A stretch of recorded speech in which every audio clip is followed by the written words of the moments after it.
കേരളം ഇപ്പോൾ ചർച്ച ചെയ്യുന്നത് കസ്റ്റഡി മരണത്തെക്കുറിച്ചാണ്. അതിനിടയിലാണ് 2024 ഡിസംബർ 27 നടന്ന ഒരു സംഭവവുമായി ബന്ധപ്പെട്ട് ഒരു അമ്മ പരാതിയുമായി വന്നത്. പക്ഷെ അത് ഞെട്ടിപ്പിക്കുന്ന സംഭവമാണ്. ഇന്ത്യയെ സംബന്ധിച്ചിടത്തോളം ഒരു ഇന്ത്യൻ സൈനികരെ പോലീസ് മർദ്ദിച്ച് അത് കാരണം മരണപ്പെട്ടു എന്നാണ് ഈ അമ്മയുടെ പരാതി. കൂടുതൽ വിവരങ്ങൾ എന്താണ്? ഈ 2024 ഡിസംബർ 27 ഈ കൊല്ലം ജില്ലയിലാണ് സംഭവം. കുണ്ടറ സ്റ്റേഷൻ പരിധിയിലാണ് തോംസൺ തങ്കച്ചൻ എന്ന് പറയുന്ന സൈനിക സേവനം അനുഷ്ഠിച്ചുകൊണ്ടിരിക്കുന്ന ആളാണ്. അയാളെ ഒരു പരാതിയിൽ, ഭാര്യ നൽകിയ പരാതിയിൽ, വിവാഹമോചനവുമായി ബന്ധപ്പെട്ട് ഭാര്യ നൽകിയ പരാതിയിൽ ഇയാളെ കസ്റ്റഡിയിൽ എടുക്കുകയും സ്റ്റേഷനിൽ കൊണ്ടുപോയി ക്രൂരമായി മർദ്ദിക്കുകയും ചെയ്തു എന്ന് തോംസൺ തങ്കച്ചൻ്റെ അമ്മ ഡെയ്സി ആരോപിക്കുന്നു. ഡെയ്സി ഇത് സംബന്ധിച്ച് പരാതി കൊടുത്തിരിക്കുകയാണ്. ഇപ്പോൾ CCTV ദൃശ്യങ്ങൾ നൽകണമെന്ന് വിവരാവകാശ പ്രകാരം അപേക്ഷ സമർപ്പിച്ചിരിക്കുകയാണ് ഡെയ്സി.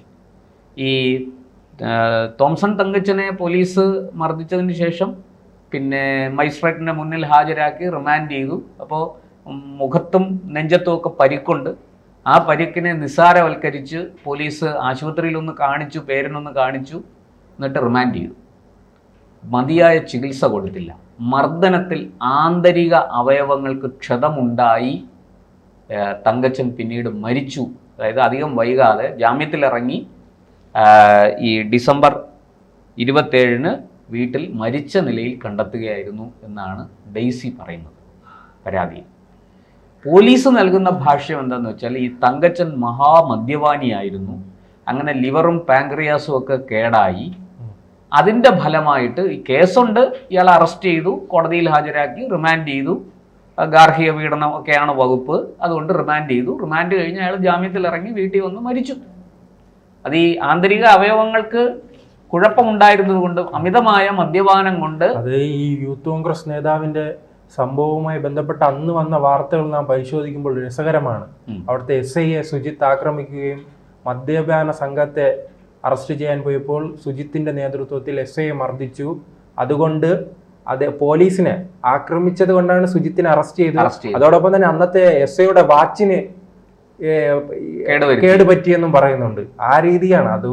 പോലീസിനെ കൃത്യമായി പറയാൻ മനസ്സിലായല്ലോ ഈ സുജിത്ത് മദ്യപിക്കുന്ന ആളല്ല, സുജിത്ത് മദ്യപിച്ചല്ല. അത് ദൃശ്യങ്ങളാണ് അന്ന് സത്യം തുറന്നു പറഞ്ഞത്. അതുപോലെ തന്നെ ഈ അമ്മയെ ആവശ്യപ്പെട്ടിരിക്കുകയാണ് അല്ലെ, ആ ദൃശ്യങ്ങൾ എന്ന സത്യത്തിൽ. ഇവർക്ക് ഇതിനകത്ത് വേറൊരു വലിയ പ്രശ്നമുണ്ട് ശ്രീജിത്തെ.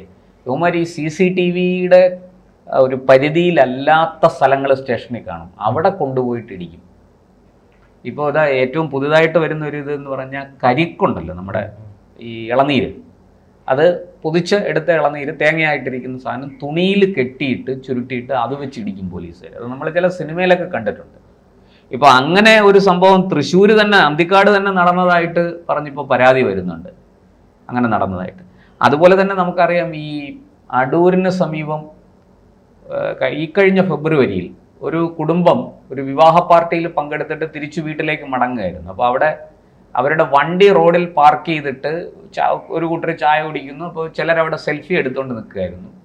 അതിലൊരു ഭാര്യയും ഭർത്താവിനെ ആദ്യം ക്രൂരമായിട്ട് റോഡിലിട്ട് ഓടിച്ച് തല്ലി പോലീസ്. ആ ഭാര്യയുടെ, ചെറുപ്പക്കാരിയുടെ തോളല് തകർന്നുപോയി മർദ്ദനത്തിൽ. അപ്പോൾ അവരെയൊക്കെ സസ്പെൻഡ് ചെയ്തിരിക്കുകയാണ്. ആ SIയെയും CPOമാരെയും 3 പേരെ സസ്പെൻഡ് ചെയ്തിട്ടുണ്ട്. പക്ഷേ ആ സ്ത്രീക്ക് ഇപ്പോഴും കൈ ശരിയായിട്ടില്ല, ഈ തോളല് ശരിയായിട്ടില്ല. ആര് സമാധാനം പറയും? പണിയെടുത്ത് ജീവിക്കണ്ടേ, കുടുംബം പോറ്റണ്ടേ? അവരെ അവിടെ ആരോ മദ്യപിച്ച് ബാറിന് മുന്നിൽ ബഹളമുണ്ടാക്കി എന്ന ഒരു പരാതി കിട്ടിയതിൻ്റെ അടിസ്ഥാനത്തിൽ അവിടെ അന്വേഷിക്കാൻ വന്ന പോലീസാണ് ആ റോഡിലുണ്ടായിരുന്ന യാത്രക്കാരെയും അവിടെ ഉണ്ടായിരുന്ന മറ്റാൾക്കാരെയും അതിക്രൂരമായിട്ട് തല്ലിച്ചതച്ചത്. അതിൽ ഏറ്റവും മാരകമായി പരിക്കേറ്റത് ഈ സ്ത്രീക്കും അവരുടെ ഭർത്താവിനുമാണ്. അവർ പമ്പാവാലിയിലെ വീട്ടിലേക്ക് മടങ്ങാൻ പോകായിരുന്നു. സിത്താര മോൾ എന്നാണ് ആ സ്ത്രീയുടെ പേര്, യുവതിയുടെ പേര്. ഇതുപോലെ നിരവധി സംഭവങ്ങൾ ഇങ്ങനെ PG സ്റ്റേഷനിലെ കസ്റ്റഡി മരണം അത് സംബന്ധിച്ച് ഇപ്പോൾ നടപടി എന്തായെന്ന് മനുഷ്യാവകാശ കമ്മീഷൻ ചോദിച്ചിരിക്കുകയാണ്. എത്രയും പെട്ടെന്ന് മറുപടി ഫയൽ ചെയ്യാൻ നിർദ്ദേശിച്ചിരിക്കുകയാണ്. അല്ലെങ്കിൽ കോടതി ലക്ഷ്യത്തിന് നടപടി നേരിടേണ്ടി വരും എന്ന് മുന്നറിയിപ്പ് നൽകിയിരിക്കുന്നതാണ്. അവിടുത്തെ ഇൻസ്പെക്ടർ രതീഷിനെതിരെ വേറെയും പരാതികൾ ഉയർന്നിരിക്കുന്നു. ഇങ്ങനെ ഒരു സത്യം പറഞ്ഞാൽ ഈ നാട്ടില് ക്രമസമാധാന നില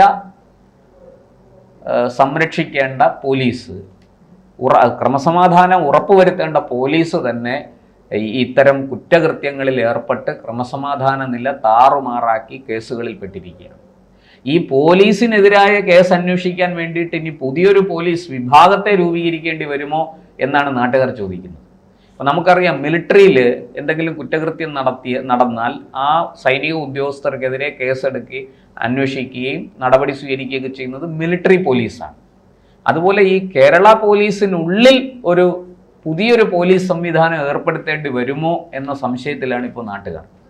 വിദഗ്ധന്മാരൊക്കെ പറയുന്നത്, ഈ രംഗത്ത് നിരീക്ഷകന്മാരും വിദഗ്ധന്മാരും രാഷ്ട്രീയക്കാരും ഒക്കെ ഒന്നൊഴിയാതെ ആവശ്യപ്പെടുന്നുണ്ട്, ഈ പോലീസുകാർക്കെതിരായ കുറ്റകൃത്യങ്ങൾ അന്വേഷിക്കാൻ. നമുക്കറിയാം, ആലപ്പുഴയിൽ ഒരു പോലീസുകാരൻ ഇപ്പോൾ ശിക്ഷിക്കപ്പെട്ട് അയാൾ അപ്പീൽ പോയി രക്ഷപ്പെട്ട് നിൽക്കുകയാണ്. അത് കഴിഞ്ഞ 20 വർഷമായി തുടരുന്ന കേസാണ്. അതുപോലെയുള്ള മധു എന്നാണ് ആ DYSPയുടെ പേര്. ചട്ടം മറികടന്ന് ശിക്ഷിക്കപ്പെട്ടയാളിന് പ്രൊമോഷൻ പോലും കൊടുത്തിരിക്കുന്നു, സ്ഥാനക്കയറ്റം പോലും കൊടുത്തിരിക്കുന്നു. ഇത് നമ്മൾ ABC-യിലും മീഡിയ മലയാളത്തിലും ഒക്കെ തന്നെ ചർച്ച ചെയ്ത, നമ്മുടെ യൂട്യൂബ് ചാനലുകളെല്ലാം ചർച്ച ചെയ്ത വിഷയമാണിത്. ഇവിടെ നമ്മൾ മനസ്സിലാക്കേണ്ട കാര്യം, ഈ തങ്കച്ചൻ എന്ന് പറയുന്ന ആളിന് എതിരെ ഭാര്യ ഒരു പരാതി കൊടുത്തു കുണ്ടറയിൽ. ആ ഭാര്യയുടെ പരാതിയെ അടിസ്ഥാനപ്പെടുത്തി തങ്കച്ചനെ സ്റ്റേഷനിൽ കൊണ്ടുവന്ന് ആദ്യം ക്രൂരമായി മർദ്ദിക്കുകയായിരുന്നു. എന്നിട്ട് തങ്കച്ചൻ മദ്യപാനിയാണ്, തങ്കച്ചൻ്റെ കരളൊക്കെ ദ്രവിച്ചിരിക്കുകയായിരുന്നു, അതുകൊണ്ട് തങ്കച്ചൻ മരിച്ചുപോയി. ഞങ്ങൾ എന്ത് ചെയ്യാൻ? അപ്പോൾ ഇത് വളരെ കൃത്യമായിട്ട് ആ അമ്മ ഒന്ന് ആലോചിച്ച് നോക്കണം. ഒരു മകൻ നഷ്ടപ്പെട്ട അമ്മയാണ്, നിരാലംബയായ ഒരു സ്ത്രീ. ഈ മകൻ്റെ മരണത്തിന് ഉത്തരവാദികളായവരെ നിയമത്തിന് മുന്നിൽ എത്തിക്കണമെന്നും അർഹമായ ശിക്ഷ വാങ്ങിക്കൊടുക്കണമെന്നും പറഞ്ഞ് ഒരു ഒറ്റയാൾ നിയമ പോരാട്ടത്തിന് ഇറങ്ങിയിരിക്കുകയാണ്. സത്യത്തിൽ ഈ സുജിത്തിൻ്റെ സംഭവം ഇത്രത്തോളം പുറത്തു വന്ന് സോഷ്യൽ മീഡിയയിൽ അത് വൈറലായില്ലായിരുന്നെങ്കിൽ ഇപ്പോഴും ഈ നടന്ന സംഭവങ്ങൾ, ഇപ്പോൾ ഉയർന്നിരിക്കുന്ന പരാതികൾ മുഴുവനും ചരിത്രത്തിൻ്റെ ചവറ്റുകുട്ടയിലേക്ക് എറിയപ്പെടുമായിരുന്നു.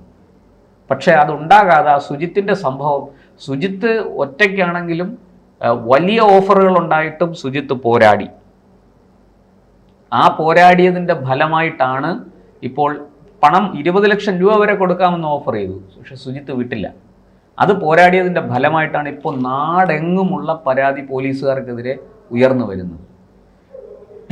ഇതിനിടയ്ക്ക് പക്ഷേ ഇത് അതിനേക്കാൾ കുറച്ചുകൂടി ഗൗരവമുള്ള കാരണം ഒരു സൈനികനെയാണ് ഇങ്ങനെ ചെയ്തിരിക്കുന്നത്. ഒരു സൈനികനെ അറസ്റ്റ് ചെയ്യാൻ പോലീസിന് എന്ത് അധികാരം? അല്ല, നാം കേരളത്തിൽ പല ഇടങ്ങളിൽ ഇത്തരം കണ്ടിട്ടുണ്ടോ? സൈനികരെ അനാവശ്യമായി ഉപദ്രവിക്കുക, കൊല്ലത്ത് ഉൾപ്പെടെ ഉണ്ടായിട്ടുണ്ട്. അതെ അതെ. അല്ല, കൊല്ലം ജില്ലയിലാണ് അത് കൂടുതലും. സൈനികർക്കെതിരെ ഏറ്റവും കൂടുതൽ പോലീസിന്റെ ആക്രമണം നടക്കുന്നത് എനിക്ക് തോന്നുന്നു കൊല്ലം ജില്ലയിലാണ്. ഈ കൊല്ലത്ത് പോലീസിന് എന്തോ ഒരു വാശിയുള്ളത് പോലെയാണ്, സൈനികരെ കൈ കിട്ടിയാൽ വിടരുത് എന്ന്. ഇപ്പോൾ ഏറ്റവും അവസാനം ഓപ്പറേഷൻ സിന്ദൂറുമായി ബന്ധപ്പെട്ട അത്തപ്പൂക്കള വിവാദത്തിൽ ഒരു സൈനികനെതിരെയാണ് കേസ്. സൈനികനെതിരെയാണ്, അശോകൻ എന്ന് പറയുന്ന സൈനികനെതിരെയാണ്, മുൻ സൈനികനെതിരെയൊക്കെയാണ് കേസെടുത്തിരിക്കുന്നത്. ഇവരെ അപ്പോൾ കേരള പോലീസിന് സൈന്യത്തിനോട് എന്താണ് ഇത്ര വിരോധം? ഈ ചോദ്യമാണ് ഇപ്പോൾ ഉയരുന്നത്. ഇതങ്ങനെ നിസ്സാരമായിട്ട് വിട്ടുകളയാവുന്ന സംഗതിയല്ല. ഇതേക്കുറിച്ച് വളരെ കൃത്യമായിട്ട് ആരെങ്കിലും പരാതിയുമായിട്ട് പോകണം. ഇത് NIA പോലെയുള്ള ഏജൻസികൾ അല്ലെങ്കിൽ CBI ഇത് അന്വേഷിക്കണം. എന്തുകൊണ്ട് കേരളത്തിൽ ഈ സൈനികർ പോലീസുകാരാൽ വേട്ടയാടപ്പെടുന്നു? പോലീസുകാരെന്തിനാണ് ഈ സൈനികരെ ഇങ്ങനെ വേട്ടയാടുന്നത്? നിസ്സാര കുറ്റങ്ങൾ, ചിലപ്പോൾ എന്തെങ്കിലും അവരുടെ ഭാഗത്തും തെറ്റുണ്ടാകാം. അവർ മനുഷ്യരാണല്ലോ, ആരും തെറ്റ് ചെയ്യാത്തവരായിട്ട് അങ്ങനെ ആരുമില്ല. നമ്മൾ നിയമത്തിൻ്റെ വഴിക്ക് പോകണം. പക്ഷേ ഈ സൈനികർക്കെതിരെ കൃത്യമായിട്ട് അവരേത് റെജിമെൻറ്റിലാണോ വർക്ക് ചെയ്യുന്നത്, ഏത് കോർപ്പിലാണോ വർക്ക് ചെയ്യുന്നത്, അവിടെ അത് റിപ്പോർട്ട് ചെയ്ത് മിലിറ്ററി പോലീസിൻ്റെ അനുമതിയോടുകൂടി മാത്രമേ അവർക്കെതിരായ നടപടികൾ മുന്നോട്ട് കൊണ്ടുപോകാൻ കഴിയുള്ളൂ. അവരെ അങ്ങനെ വെറുതെ അറസ്റ്റ് ചെയ്യാൻ പറ്റില്ല. ഇത് അറസ്റ്റ് ചെയ്ത് സ്റ്റേഷനിൽ കൊണ്ടുവന്ന് ക്രൂരമായി മർദ്ദിക്കുക, എന്നിട്ട് മദ്യപാനിയാണ് അതുകൊണ്ട് കരൾ രോഗം വന്ന് മരിച്ചതാണെന്ന് പറയുക. ഈ പോസ്റ്റ്മോർട്ടത്തിലടക്കം, തങ്കച്ചൻ്റെ പോസ്റ്റ്മോർട്ടത്തിലടക്കം ഈ മർദ്ദനങ്ങളേറ്റതിൻ്റെ പാടുകൾ, ആന്തരികമായ ക്ഷതം, ഇതിനെക്കുറിച്ചൊക്കെ പറയുന്നുണ്ട്. അപ്പോൾ ഡെയ്സിയുടെ പരാതി വെറുതെ അല്ല, വളരെ കൃത്യമായിട്ട് ഈ സ്റ്റേഷനിലെ CCTV ദൃശ്യങ്ങൾ കിട്ടിയാൽ ഒരു പക്ഷേ അത് തൃശ്ശൂരിലെ SP-യും ACP-യും ഒക്കെ നല്ല ഉദ്യോഗസ്ഥന്മാരായിരുന്നത് കൊണ്ടാണ് ആ CCTV ദൃശ്യങ്ങൾ നശിപ്പിക്കപ്പെടാതെ പുറം ലോകത്തെത്തിയത്. ഈ കൊല്ലത്തും അതുപോലെ അവിടെ കുണ്ടറ കമ്മീഷണറുടെ പരിധിയിൽ വരുന്ന ഭാഗമാണോ അതോ കൊട്ടാരക്കര SP-യുടെ റൂറൽ എസ് പിയുടെ പരിധിയിൽ വരുന്ന ഭാഗമാണ്. കുട്ടറ സ്റ്റേഷനിൽ 2 ഭാഗങ്ങളും ഉണ്ട്. അങ്ങനെ വരുന്നതാണെങ്കിൽ തീർച്ചയായിട്ടും അവിടുത്തെ SP ശക്തമായ നിലപാടെടുക്കണം. ഈ ദൃശ്യങ്ങൾ കേടുവരുത്താതെ, ഇത് നശിപ്പിക്കപ്പെടാതെ കൃത്യമായി പരാതിക്കാരിയുടെ കയ്യിലെത്തണം. അങ്ങനെ എത്തപ്പെട്ടാൽ ഒരു പക്ഷേ കാക്കിക്കുള്ളിലെ നിയമപാലകരെ അല്ല, കാക്കിക്കുള്ളിലെ കാവാലികരെ ആയിരിക്കും നമുക്ക് കണ്ടെത്താൻ കഴിയുക.